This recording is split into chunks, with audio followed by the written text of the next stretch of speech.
Ayun, okay kay Jex, kamusta kayong lahat? At day 3, no? Day 3 natin, mga insan, no? Day 3. Pero ito, nakita ko lang tong kay Excel, no? So lumipad na to no? Papuntang Japan. Sabi nila si Zian Gasa pumunta na ng Hong Kong ng scam. Tapos ngayon si Excel naman daw pumunta na ng Japan, no? Nung ng scam, pumunta naman ng Japan. So sabi nga nila baka daw nag-collab tong dalawa Pero bahala na si Lord, no? Kung totoo man yan, mga idol, no? So ayan. So ayaw niya madamay yung pamilya niya, kaya daw magsasalita na siya. Tapos marami na daw banta sa buhay nila. Tapos syempre alanganin na daw yung kaligtasan nila. Masakit daw makita ang buong pamilya mo na umiiyak para sa kaligtasan namin. Ayan, tapos ni Mikey and Zip. Kaya palagay ko ito na ang tamang panahon. Ito din tamang panahon na lumipad sila, no? Umalis. Tapos ipakita yung mga video na casino sa Clark, Pampanga. Ito daw inatinan nila 2022. Tapos nagkaroon ng malaking event kung saan pinasalamatan ni Boss HP aka ito mataas na tao sa casino at iba pang casino. So ayan, legit ang junket, legit lahat ang tao, legit ang operation.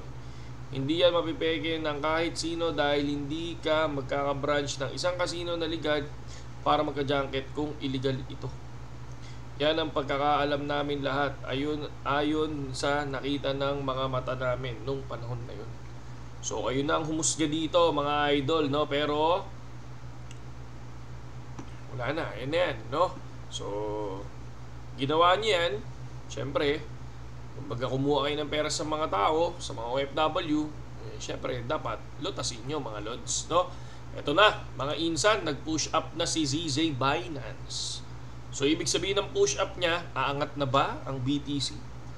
Maraming kuro-kuro, no? Kuro-kuro na baka daw biglang umangat ang value ng BTC. Pero nung tinignan ko, medyo no? Medyo stable pa siya.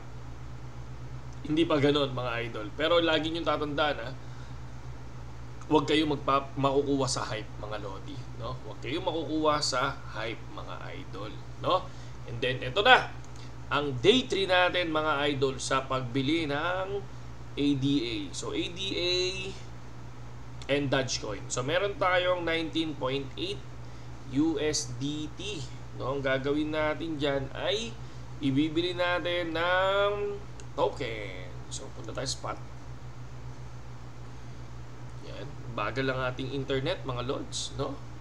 Grabe, no? Kung kayo yung na-scam, mga idol, ang sakit nun, no? So ito, pupunta tayo dito sa ADA. So Cardano, no? Cardano. So 19, so bilatin 10 USDT, sa kanya na yung 10. Tapos ang kukunin natin ay Dogecoin, no? Dogecoin, mga lord. Ay, sorry. Dogecoin. Okay. So negative 0.52. Tapos all in tayo dyan. Buy Dogecoin. So ayan yun. So tingnan na lang natin. Mamaya magkakaroon tayo nyan. So tingnan na lang natin kung ano ang mangyayari sa bull run, mga idol. So nag-start tayong bumili ng Dogecoin and ADA nung October 9. So October 11 na, third day na natin ngayon, mga idol. Hindi to financial advice, Hindi to financial advice. Yung lahat ng mga nakukuha kong panalo dito sa copy trading, mga idol, no? Yan, sa future copy trading, diyan ko ginagamit sa pagbili ng coin, mga idol. So ito, tulad nga ng sinabi ko, highest copy traders profit tayo, hindi tayo sa highest ROI. Highest copy trading profit tayo.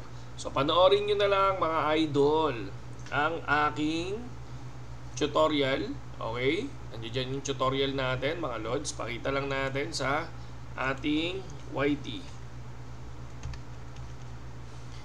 No? Bahala na kayo, tingnan nyo na lang yung YT natin, no? So ito, so pag kinlik ito na, so stop muna natin, punta tayo sa more. Ito yung link natin sa BitGet, mga lodi, no? Ayan yung link natin. So pwede kayong Kung gusto nyo mag-Binance, meron din. Pero ito yung ating copy trading tutorial. No, ito. So, BitGet to GCash tutorial, meron din tayo. So, ito yung panoorin ninyo, BitGet copy trading tutorial, para at least mas maunawaan nyo kung paano mag-copy trading, mga idol. No? Yun lang sa ngayon, KJX, at magandang umaga sa inyong lahat.